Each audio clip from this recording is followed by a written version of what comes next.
back now. Hope you enjoyed that TVT, little bite-sized TVT that we just had, which was not what anybody expected. But now we're going to be jumping into our next series. Not a mirror matchup. It is going to be a ZvP between RagnaroK, otherwise known as Hebium, and NightMare from that new team. There we go. We have that ZvP before us. We have more than just Terran in this group, can confirm. And this is going to be a pretty important one at that. You're talking about Bjorn's his performance so far, and he is undefeated, as you mentioned, but so is our Zerg player. Indeed, he is. Indeed, he is. And here he is right now. Well, no. Here's his opponent up here right now on Gressvan over in the top left-hand corner of the map, spawning all the way in the top left-hand corner. Our red Protoss player coming out from the land of Korea, representing Macherino Esports. He is NightMare.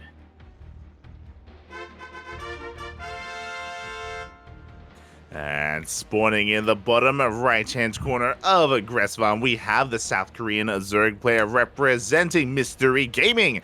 It is RagnaroK.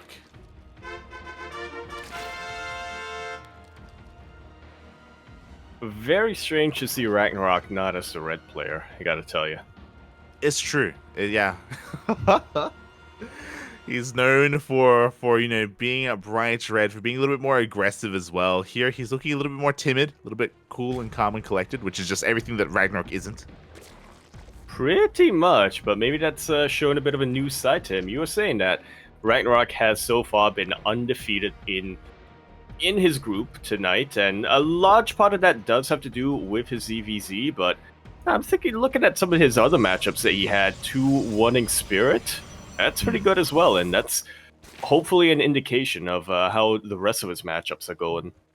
Oh yeah. Really, that's a bit of a tease to what is to come, right? You mentioned earlier there are a lot of Terrans in this group, and we will be featuring RagnaroK against both Bjorn and Hero Marine as well later on in the evening. So definitely something to look forward to with those up and coming series. But before we get to that, we have this PVZ, and NightMare, we do rate him quite highly. We praise NightMare whenever we can, but he's been having a hard time here in day one, especially. He was having a hard time against Hero Marine. He was having a hard time against Solar. He needs to start putting points on the board now, otherwise it's not going to be possible to get out of the group. He really, really does. I mean, I think if he loses this one 2-0 or 0-2, then I think he's just out, right? I haven't done the math. It's gonna be really close. He's gonna have to rely on the other players doing poorly as well to try to get out of the group. So it's gonna be difficult. Definitely gonna be difficult, and we'll be doing the math a little bit later on. Definitely, as RagnaroK did go for a hatch gas pool opener, by the way, but he is gonna be sneaking his links across the map, avoiding the initial adept. Yeah, pulled out of gas after getting metabolic boost, so this is looking to do some damage, but he's not fully committed to it. Yeah, I mean, he can see the wall here with this overload. It looks like he maybe wants to wait for the second adept to move out, as it does now pop out as a part of the wall. We do see the first adept across the map here, trying to get some scouting information. Again, RagnaroK still waiting for an opportune moment to go in with his lings. A very patient play coming out from RagnaroK here. A very interesting decision as well to decide not to just jump into that base when he had a bit of an opening. Yeah, and he saw that opening. Maximize damage. Exactly, as 2 drones going to be going down in the end, and so far NightMare, he is holding strong here when it comes to that wall. It was a Stargate opener out of NightMare. He's going for his Oracle across the map, and RagnaroK does have units in position to defend, but no spores yet, only queens. Yeah, a couple of them still in production. RagnaroK finally decides to pounce, and he should be able to take out one adept. Both adepts! That's what the reinforcements are for. There we go. So RagnaroK, he wasn't planning to go into the natural. He wanted to dive on this third base and on the adepts. He does get both of them, but he doesn't have enough to really snowball out of control. Meanwhile, the first Oracle across the map doesn't get too much damage whatsoever. One drone kill is all it has. The queens do fend it off, and we have more links coming across the map. Yeah, it's quite a bit of hull damage that Oracle has sustained too, so NightMare's going to have to be very, very careful with how he utilizes them. NightMare is still not done, by the way, when it comes to producing oracles. Yeah, is getting into his third Oracle as well. There's no shield battery. The Adept is going to be going down. We get a surround on the other Adept as well. We're going to be forcing a Pulsar Beam defensively back at home. Not ideal, but not ideal here for either player, really. But I guess it does help RagnaroK a little bit more, since he won't have to worry too much about those Oracles getting more drone kills. You know, he has time to reposition his queens, and he knows that whatever damage that they do will be limited. Yeah, and as the Oracles move out, the Lings move in, they take down the shield battery, they get a surround on these Stalkers. Stalkers are going to be going down, and once again, the Oracles, they have to be used defensively here back at home again. Yeah, aside from a couple of drones going down, and some of them being transferring drones earlier on, RagnaroK's economy hasn't really taken any massive hits. He is going up to 65, almost maybe even 70 workers, and he's taking up all the way to Lair. This is not ideal at all if you're a Protoss player at 5 minutes 40 seconds. Yeah, it may not seem like a lot, but for the Protoss player to be losing these gateway units this early on, it does kind of force in more warp-ins. It does delay the Protoss just because they try to be as efficient as possible with as few units as they can, especially in the early game. On top of that, as you mentioned, these Oracles, they just haven't gotten that much value. Yeah, you don't want to be losing your gateway units this early on, especially not Stalkers, which are a unit that you really want to be, especially in PvZ, you really want to be relying on gaining that critical mass, you know, minimizing those losses so that you can kind of win a war of attrition against your Zerg opponent. Oh, exactly. When a snowball out of control, you want to be as efficient as possible with your Stalker army. Meanwhile, I was really curious as to what the tech was going to be for RagnaroK. Finally, we do have roaches on the way. We are investing in these upgrades, but he does have a hidden spire behind his main base. Yeah, interesting choice. NightMare will be going for the scout, as the Lings of RagnaroK do get chased away. NightMare hasn't dived into the main base just yet.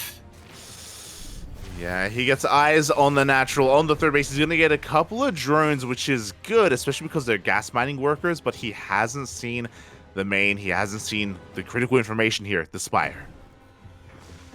Yeah, it's quite likely that he gets caught off guard by just a handful of Mutalisks coming across the map. Props to NightMare, though. He has been able to tech up unimpeded. He is a little bit behind when it comes to his high-tech production, but that's just because he was, you know, forced to remake those gateway units earlier on. He now has a couple of High Templar, and he is letting them, just letting them gain energy. Yeah, and as that happens, we can see RagnaroK trying to rotate over. Does get eyes on the fourth base, is looking to maybe get a denial on that fourth, or just trade efficiently against the army as well. We can see him try to bait out that stage trap, and he just barely cannot. Oh! Finally, he is able to bait that out, and these roaches in position. He's looking to get a lot of damage, but those High Templar have other plans for him. Yeah, exactly. As the roaches are going to be going for the cannons instead. The High Templar, they were forced to morph into Archons and use a lot of their energy, but we have more High Templar where that came from. Plenty of Storms to work with back at home. NightMare, he does defend. Meanwhile, the Spire is done, but we haven't made use of it. And, oh my god, NightMare rushing into that Fleet Beacon. Of course he does. What else will you get at this stage as a Protoss player, especially if you're NightMare? Yeah, and here we go. The mutas actually were made earlier. This was unscattered, but there's a cannon in position. Stalkers do get warped in. Blink is done, by the way, and NightMare, even though he didn't scout the Spire, he's handling this fairly well. As I say that, though, he's losing quite a lot of probes here at the natural. Yeah, had a very quick reaction when warping in those Stalkers, but Stalkers cannot be everywhere at once. Even with Blink, it can be difficult to really match the mobility of the Mutalisks. Meanwhile, RagnaroK is going for a huge frontal assault, but once again, RagnaroK is quick to react, throws out a couple of zoning storms. RagnaroK actually taking a lot of damage on these Stalkers, and it looks like that's just a bit too much Protoss here for RagnaroK to really break through. He's got a couple of gateways, but I'd be surprised if he gets more done here. He's going to get the Archon as well. He zones away the army, but as you mentioned, we have another Storm in the back line as well. RagnaroK, sorry, he's going to be forced back for the time being. He's just trying to get as much value as he can. The mutas are still alive, by the way, but they're keeping busy with these Stalkers. Yeah, both our players here are really just trying to test each other's multitasking. High Templar do come in from behind, and those final storms will be chasing RagnaroK back. NightMare hasn't sustained that much damage. I mean, he's still technically ahead on the worker count. He's on 4 bases. He's looking pretty solid, actually, after that after surviving the initial waves of attack. Now he's even getting a mothership. Yeah, here we go. While we still can say it, minus 400 coming in from NightMare. Soon to be something very different after the upcoming patch. But yeah, really cool to see NightMare keep up with the control here with the army movement of RagnaroK. He was able to shut down the mutas for the most part. He was able to keep up with the Roach army as well. And I would say that NightMare is ahead at this point. Oh, definitely. We were kind of worried about that fleet beacon making him vulnerable or giving RagnaroK a bit of a window of opportunity. But now that he survived the window, now that he's closed the window, he is far in the lead when it comes to tech. RagnaroK only now started his hive.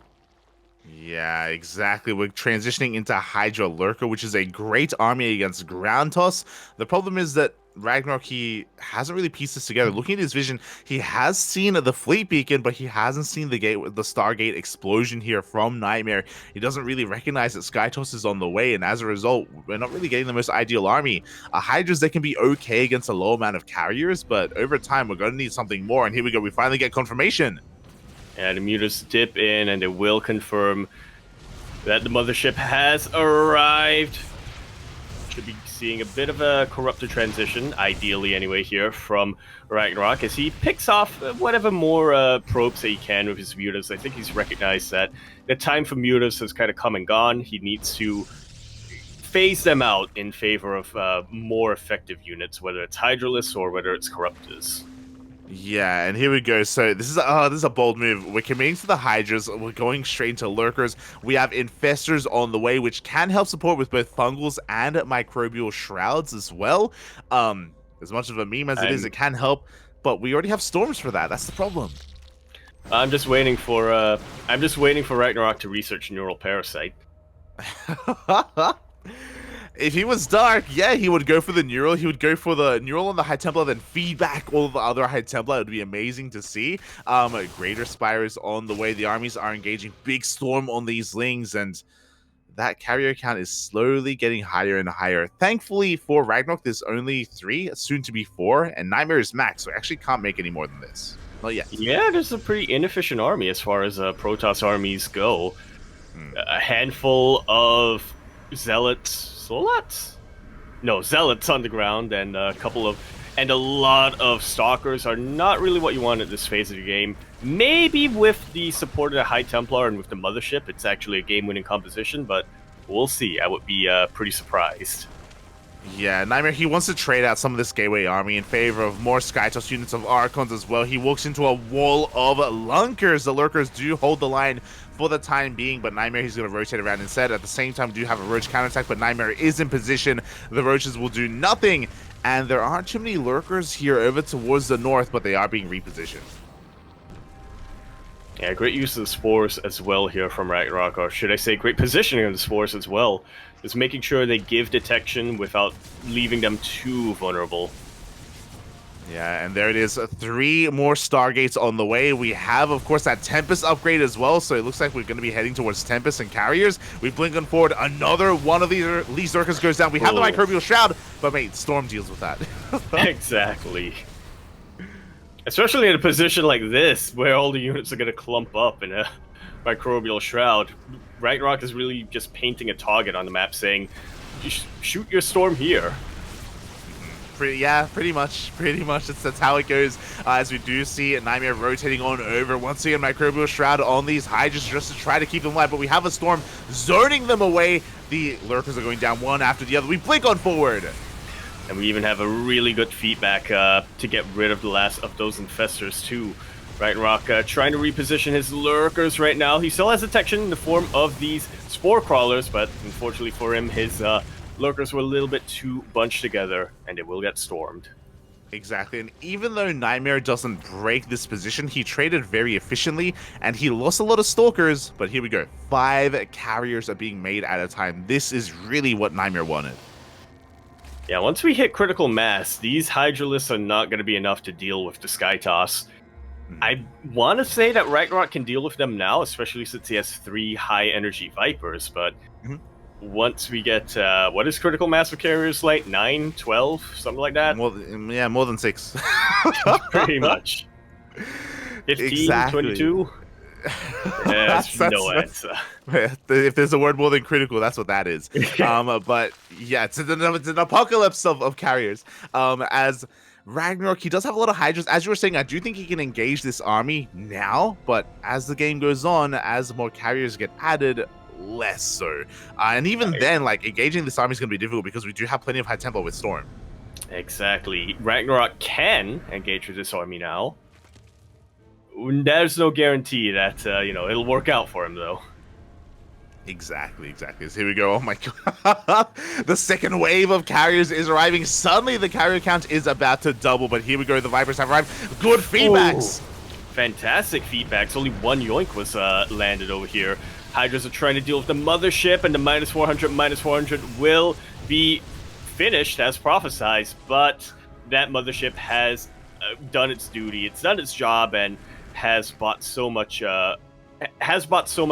time and positioning here for the rest of the carriers. Yeah, it really has. And here we go. The carriers, they rotate over towards the south instead. Big storms once again zoning away those Hydras. Lurkers are going down one after the other. There is one Lurker left. We are relying on... Oh my god, god, as it does take down one of those High Templar, we're relying on Revelation. Yeah, rather high health, high energy High Templar at that.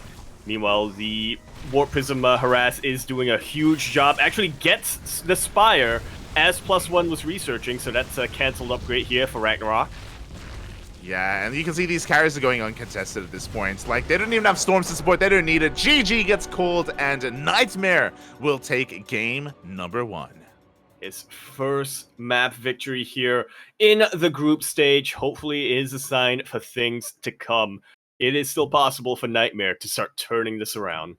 Oh yeah, it really is. And this is a very powerful game 1 as well. We just mentioned that RagnaroK is undefeated on par with Bjorn in this group.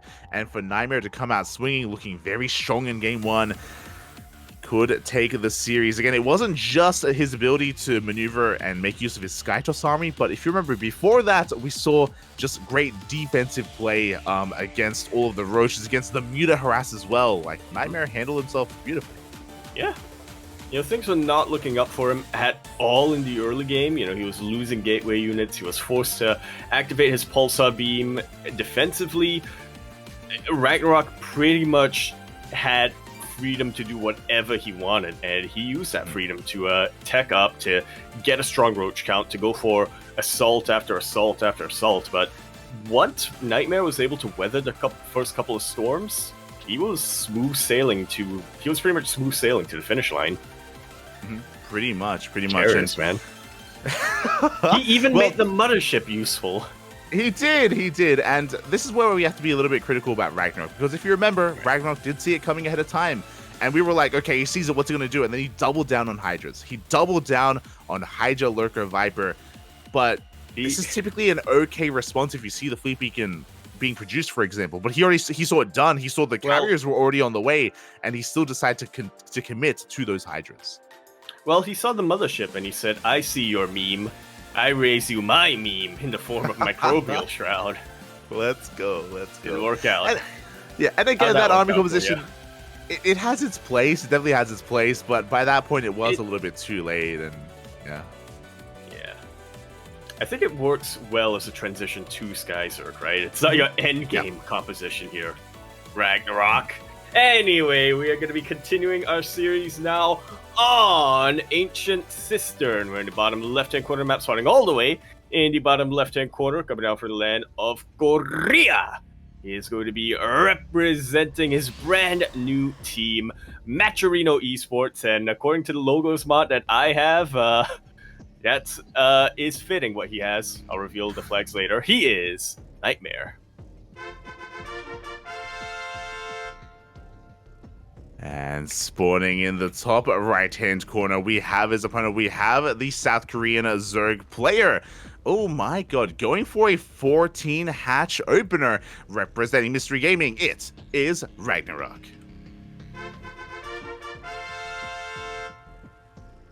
For those wondering, with my incorrect logos mod, NightMare is apparently from India, and RagnaroK is apparently from Japan. Ah, there you go. Do love it to see it. And yeah, so a really interesting opener out of RagnaroK. He went for a 14 hatch. This is something that a lot of the Koreans have been doing. RagnaroK Dark Solar, for example, it's basically their take on the Eric 15 hatch opener, where similar idea where you get your base on location without being disturbed, and you do it without having to cancel a gas geyser. Yeah. Yeah, the Koreans, they like being even more aggressive. Or even faster with their expansions there. Mm-hmm. Yeah, just a little bit faster. So yeah, really interesting to see RagnaroK basically going for. It is a little bit inefficient, but it's very safe. Just because he gets the hatchery on time, on location, doesn't have to worry about Glaive Adepts, pulling him apart or Oracles getting out of control. Yeah, RagnaroK just getting himself up and running. How much deeper can we go with this? 12 hatch. 12 hatch. Oh, that sounds awful. 11 hatch. I not like this. Not like Go this. back We'll see. and We'll see. we mod the game, so we start with 6 workers. 6 hatch. I wonder if anyone did that back in the day, back when we started with 6 workers. Was anyone crazy enough to do that? I'm sure there were. I'm sure. Again, this was a time where, this was a time. I mean, that was a time where no rush 20 minute was a thing, right? I guess kind of. It yeah, was sure. it was a mythicized. Yeah, it was a mythicized thing. Mm-hmm. Didn't actually happen that much.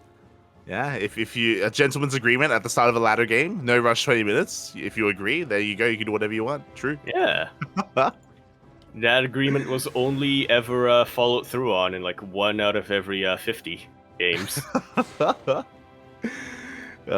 Regardless, we are getting into this. And NightMare going for a Stargate open as to be expected. Oh, this is a little bit different though. He's going for a Void Ray first. Interesting. It definitely will allow him to keep up with the Overlords of RagnaroK, as we see here. But typically, when we do see the Void Ray opening, one, it's because they want to be a lot more defensive, which I can't blame NightMare on after how game number 1 opened up. But 2, it also means that they are trying to hide some tech.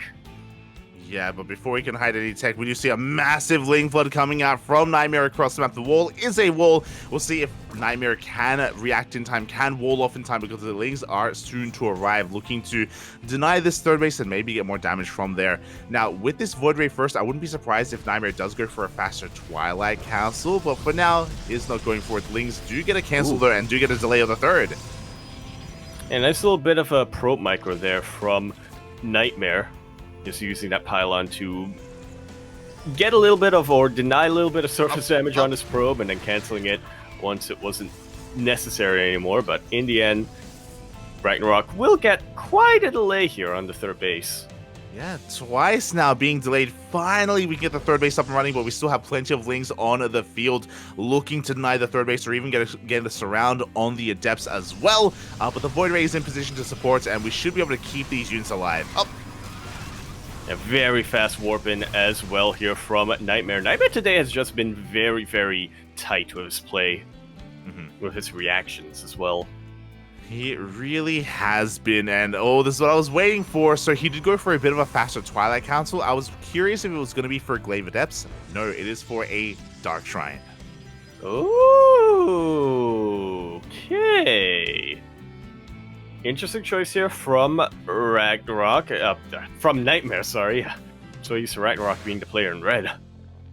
Interesting choice here from NightMare. I'm keeping my eye on the production tab for a Robo facility, as typically we do see an Archon drop as a follow-up to the Dark Shrine. I mean, NightMare can't be thinking that he can just sneak in a couple of DTs, right? I mean, at this point, RagnaroK already has Spore Crawls out. Yeah, we'll see what he can get done with it. As you were mentioning, we do have spore crawlers in every single base. If we do warp in, say, like 4 DTs, and if we go in unnoticed, then we can focus down a spore, and we can still get damaged on that way, but it's going to be a risky maneuver. Meanwhile, once again, RagnaroK making an abundance of Lings, trying to threaten this base. And this is one of the big advantages of this map, because it's so big, so wide open, there are so many different attack paths. Going for this mass Ling composition can work really well. It can find a lot of success, but here come those ZTs. Yeah, warped at home and now hoofing their way across the map. See if RagnaroK sees the shade. As so far, the hive is done, but we don't have an overseer. Yeah, we do not have an overseer. Again, the Lings are going to be patrolling the shocking round, looking for a way and looking for some damage, and they catch the Adepts exposed. Yeah, just a little bit out of position, and they will be fully surrounded. The Void Ray comes in a little bit late to save the Adepts. Not that many drones will go down, or not that many probes will go down, but that was a pretty good trade, all things considered here for RagnaroK. The Overseer pops in and, yeah, forces the recall. Even forces them to be turned into Archons. But here we go. Warp Prism is now out. Warp Prism is now out. So those DTs, they didn't get any economic damage, but they did get a cancel on the fourth. So once again, the fourth base is heavily delayed for RagnaroK. That does impede his economy and his production, which is pretty devastating because he's been very Ling heavy. Like, he's been spending a lot of larva on these Lings, and to be stuck on only 3 hatcheries is going to slow him down. Once again, just like game number 1, we do have a very fast Spire finishing up here for RagnaroK. Yeah, how does the map check out? Like, can you get away with going Ling only if you're on 3 mining bases? If you got a macro hatch, then yeah, you can. But we do see, yeah, RagnaroK, he's transitioning into a more roach-heavy composition. This move out there is looking pretty terrifying. We do have Archons, we have Sentries for Force Fields. The Ravagers, they're about to be done, but they're not done yet. Yeah, a couple of Roaches do pop right in the nick of time, though, and they will be forcing a couple of Force Fields out from NightMare in pretty inconvenient locations, honestly. Archon does get focused down, and the Warp Prism almost goes down to recall. It's not available here for NightMare, as he did pop it earlier, so yeah, he's going to have to eat losses and slowly back away. Yeah, NightMare does have to back off. That was a pretty terrifying army, especially with those 2 Archons. If RagnaroK didn't have or didn't make those roaches when he did, then he would have been in a lot of trouble. But alas, he does muster up an army. Mutas are now on the way. Meanwhile, NightMare, he does go for double robot production into double disruptors. But he is not as prepared for Mutas this time. He doesn't have cannons in position. He still hasn't seen the Spire. That he has not. He was a couple of pixels away from scouting the Spire. That was an interesting stasis ward. Actually keeping that Ling alive. Look at that. It's gonna keep it alive a little bit longer here, as RagnaroK is gonna be pushing out across the map, trying to dive on top of these Stalkers. Hub pickup on the Prism does preserve every single one of them, but the Mutas are moving out. They do come across the Void Ray. They're gonna give NightMare a little bit of time to respond. They're gonna allow some of those Stalkers to move in, but as the Stalkers go to defend against the Mutas, he leaves the base open to the Roaches. NightMare right now is playing a very delicate game of balance. He is, and it looks like the Mutas, they actually don't get into the mineral line. Stalkers were warped in time, but this fourth base, oof, it's going to be cancelled. Ay. NightMare stuck on 3 bases. Meanwhile, RagnaroK now has his 4th up and running and working on a 5th. Indeed, he is. I still want to give the edge to NightMare slightly, but as time goes on, RagnaroK is gonna get ahead in the worker count. Huge Purification Nova will take out almost every single Ravager there, and this leaves the army vulnerable of the army of RagnaroK vulnerable to the Stalkers. Yeah, there were good Novas, but the Mutas, they focused down almost every single Disruptor. Only 1 Disruptor did survive, and there was some panic Novas towards the end there. It looks like NightMare, he's going to be able to pick off and shave off some of these Roaches, but he has to be careful not to overextend. RagnaroK is remaxing, rebuilding, and NightMare, he lost, what was that, 3 or 4 Disruptors in that attack? Yeah, just about 3 Disruptors there. Overall, a pretty good trade for him, but I doubt his ability to keep this going and to keep up the momentum. The Warp Prism goes down. And with that, so does the micro ability of this Purification Nova and the reinforcing potential of this army. 1 final Nova will pop. It catches a couple of Roaches, but I don't think it's going to be enough. Yeah, it's not enough. We can see RagnaroK snowballing out of control. He shut down the Prism, as you said, the Disruptors, and now the Stalkers as well. Pure Stalker does not trade well against this whatsoever. We needed more Archons, more Storm, just more of an army in general here. And RagnaroK, again, he's just shutting this down. Yeah, even Sentries for Guardian Shield or Force Fields would be able to trade much better, but as we can see, NightMare's chase all the way back home, and he's pretty much crippled when it comes to his map control here for the rest of the game. 3 base Protoss is alright for most of the mid game, but now that RagnaroK has established his 5th base, now that he's saturating it, and NightMare is going for double robo production, it's just not going to be enough for him resource-wise. Yeah, and as you're kind of touching on here, as NightMare is going for a big all-in across the map and does deny one of these bases, he does dive on the Spire. A lot of this is just because he doesn't have a 4th. He just doesn't have the economy to sustain a more refined army, a larger army. He has nothing else going for him. He's going to be losing all of his workers here in his natural. He's going to be committing across the map. Does get a kill on the Roach Warren. He's getting damage done here, but we're also running out of steam. Yeah, to what end is he getting damage done, right? Maybe he can deal with the ground army, but I'm not convinced he has enough Stalkers to deal with all the mutas that are out. He's trying to go for a bit of a base trait, but I don't think he can win this time. Yeah, exactly. Does warp in a wave of slow lots to come in to support, but the mutas come in, and the mutas on their own can deal with this Stalker army. GG gets called, and RagnaroK ties up the series 1-1. Whoo, boy. We knew RagnaroK wasn't going to get too old.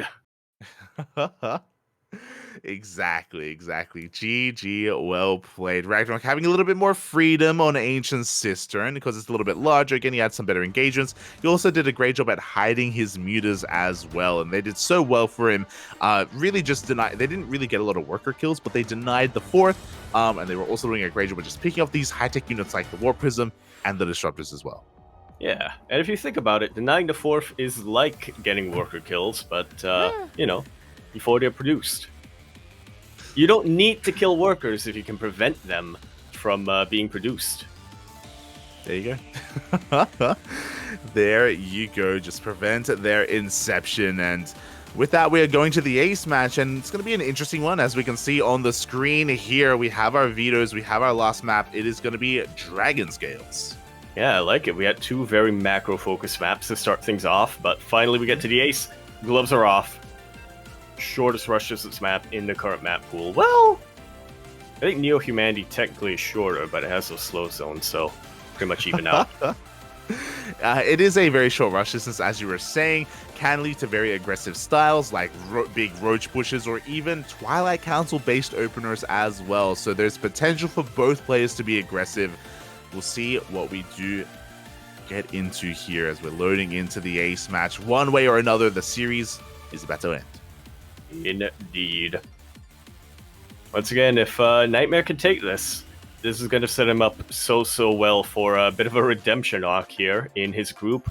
If RagnaroK takes this, well, he's just going to continue his dominance here and pretty much be assured to get out. Whether it's in 1st, 2nd, or 3rd, though, that's a different story. Anyway, we are here now on Dragon Scales. We're in the bottom right-hand corner of the map, spawning all the way in this bottom right-hand corner. We, of course, have our red Protoss player coming down from the land of Korea.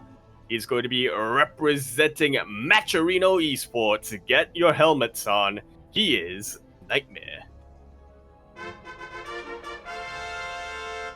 And spawning in the top left-hand corner, this time going for a 15 hatch, not a 14 hatch. We have the South Korean Zerg player representing Mystery Gaming. It is RagnaroK.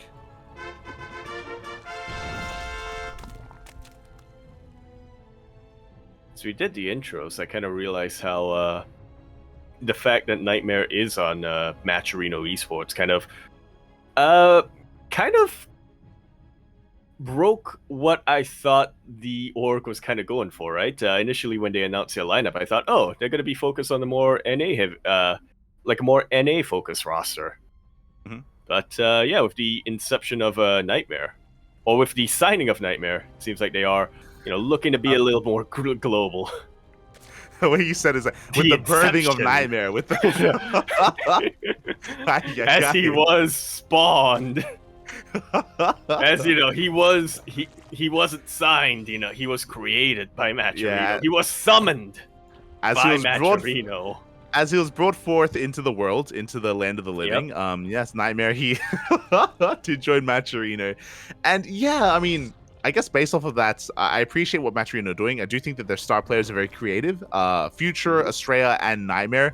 I don't want to say they're cheesy, but again, they're willing to explore a lot of the game, and they're willing to try different things and be very unpredictable as well. And I do think all three of them do have that in common. Yeah. Of course, let's not forget about their star player, Demi. True, they had the shark. Yeah, there you go.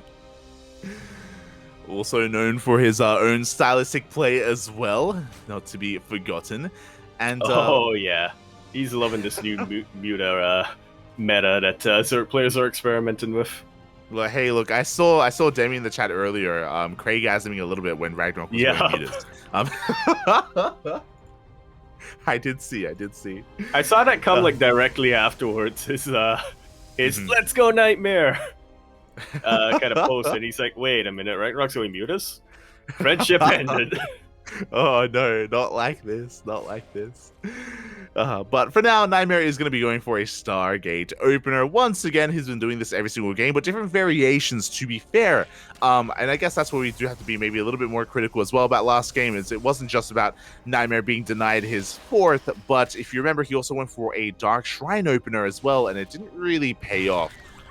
Was denying a hatchery, sure, but wasn't doing much else other than that. Yeah. Even his Archons got sniped very, very quickly, and of course, DTs, they do cost quite a little bit more when it comes to minerals and High Templar.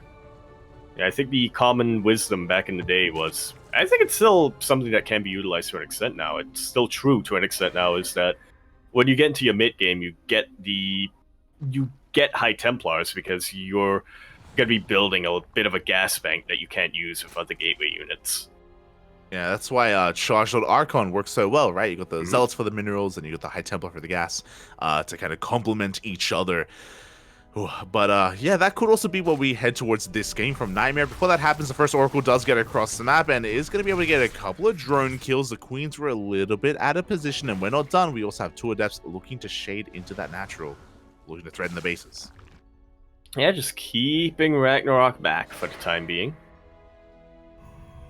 Exactly. He can't quite commit to that shade. Yeah, he is going to be backing off instead. This time, the third base will not be delayed, it will not be cancelled. RagnaroK is not making a massive swell of lings, but what he is doing is he's throwing down a bit of an earlier Roach Warren. Interesting. Typically, when you're up against a Stargate opener, you delay the Roach Warren a little bit longer till around the 5-minute mark, but this is a lot earlier here for RagnaroK. We'll see if it's just for safety or if he does intend to go for a more Roach-heavy composition. Well, the numbers won't lie. We're going to be keeping our eyes on that worker count. If RagnaroK cuts workers at 45 or even 55 drones, I think that is going to be a huge sign that he's looking to go for a major aggression. Yeah, we'll keep our eyes peeled as we do see RagnaroK going for his lair. Is going to be going for that Evo chamber as well. We'll be seeing our first upgrade momentarily. Typically, it would be +1 melee, but if it's going to be +1 range, again, that would be another tell that something is amiss as the Oracles are dipping in between the bases. A lot of damage already done to one of them. I could see it in the turning of that Oracle for a split second. RagnaroK was, thinking if it would be worth it to dive into this mineral line where there's only one Spore Crawler, but I appreciate that he did go with the safe choice. He did evacuate both of his Oracles, sends a high health one to harass a little bit more, but in the end, we'll be keeping both of them alive. Yeah, they both back off. Third base is getting up and running. We are already making a couple of roaches here from RagnaroK, but only a couple for the time being. It looks like it is just for safety. The Evo chamber hasn't been made use of yet, which is really interesting to me, as we are just taking all of these gas geysers as well. The upgrades here from RagnaroK can be a little bit more delayed, but it is going to be +1 melee. Yeah, pretty safe choice here, especially now that he gets a sense that NightMare is looking to play more gateway heavy. Oh, yeah, exactly. As we do see NightMare going to be getting ready here for his transition. Not just Archons, but we also have Immortal production commencing really early on as well, which is something we don't see too often. As we get into this, a massive shout out to Rotterdam in the chat. Thank you so much for the raid. Welcome, everyone. I hope everything's okay. I know Roddy has been streaming and casting a lot of Masters Coliseum over the past couple of days, but thank you. We appreciate Hey, hearts all around. Welcome. it. Bienvenidos, bienvenidos. As NightMare, he is just working on nothing but these immortals right now. There's going to be a massive push. I believe the immortals haven't been scouted yet, but we do have an overseer looking to dip into the main base, and with that, he may have gotten a read on what is going on. Yeah, he doesn't know for sure what's going on, but he has a bit of an idea. Swarm hosts are coming out, which would usually be a good idea, just to try to contain the Protoss player, but I'm not so sure about this at this point, now that NightMare already has a couple of Archons out, already has a couple of Immortals out, and is looking to play a bit more aggressive. Yeah, I'm really curious to see how this dynamic plays out. So because there are no Blink Stalkers, this could do a lot of damage. We could definitely see Swarm Host just getting a bit out of control here as... Oh god! The Prism does fly a little bit too close to the sun, has to respect the Queens, has to back off. Do see Oracles once again harassing across the map so far. These Swarm Hosts have not been scouted.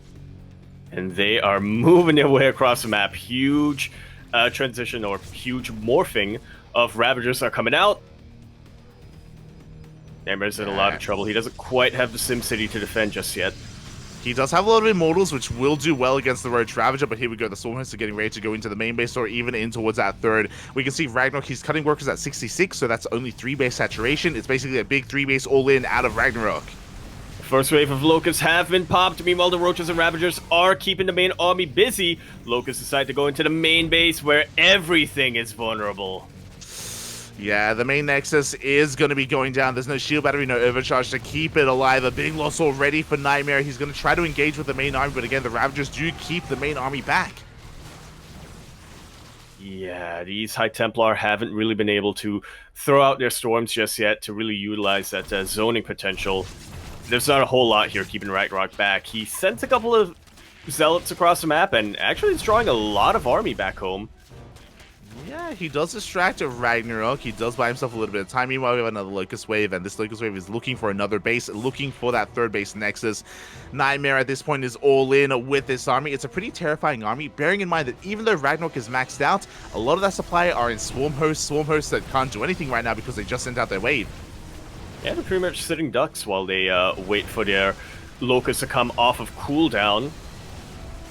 RagnaroK's gonna have to be relying a lot on his Roaches and Ravagers, and to be honest, he doesn't have that many of them. Yeah, exactly. So you do see Ling's just going for a massive counterattack instead. We're still waiting a little bit longer for the Locust Wave. The Biles will connect and take out actually not as many High Templar as I thought they would, but still, these storms are very, very juicy. These Ravagers are in a very delicate position, but here comes the second Locust Wave, and NightMare knows he can't really fight them just yet. Yeah, exactly. NightMare, he's running out of steam. He lost his third base, he lost his main. He's down to 1 base mining right now. He barely has enough energy for another storm as he loses another one of his High Templar. He does manage to zone away the Roach Ravager, but time is working against NightMare. Yeah, he had an opening earlier, but now, or rather he had a chance earlier, but now it's really slipped from him. Yeah, again, taking a couple more miles on these Templar. Yeah, they're so close to going down. The storms are pretty big, they're pretty juicy, but the Lings, they come in first round. And even though they will get taken out in the end, they will clean out everything else. NightMare is on his absolute last legs. GG is called, and RagnaroK will be taking that series 2-1.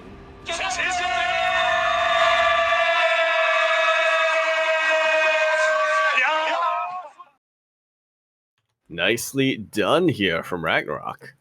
GG, very well played. Very powerful showing from RagnaroK, and he was the favorite player coming into this, but I also want to give a shout out to, of course, NightMare as well, because he was looking pretty damn powerful in game number 1. It was looking very impressive, especially as he was able to defend and get into the mid game, get into the late game as well with that Skytos army. Unfortunately, he wasn't able to replicate that in some of these other games. We saw RagnaroK really ramp up the aggression and just never really allowed a NightMare into his game. Yeah, I do think NightMare has been looking very solid tonight, mechanics-wise. He was very quick to react to the muta transition for one. He was macroing pretty damn well. He was defending really, really good, especially in game number 1. But as the series went on, I think RagnaroK really just got a sense of what NightMare's weaknesses were. He wasn't quite able to keep up with all of the multi-pronged aggression on Ancient Cistern, and especially in game number 3 here on Dragon Scales, I do think that Swarm Host really caught him off guard. Yeah, they really did. They really did. And they forced an all-in out of NightMare, which was probably the best-case scenario for RagnaroK. Despite how hefty the army was with all those immortals and storms, like, it still wasn't enough to break RagnaroK in the end. And with that, congratulations to RagnaroK as he continues his win streak, alongside Beyond, of course. And we are going to be going on a short break. We have another matchup ahead of us when we return. Hero Marine versus Solar. Good. See you soon.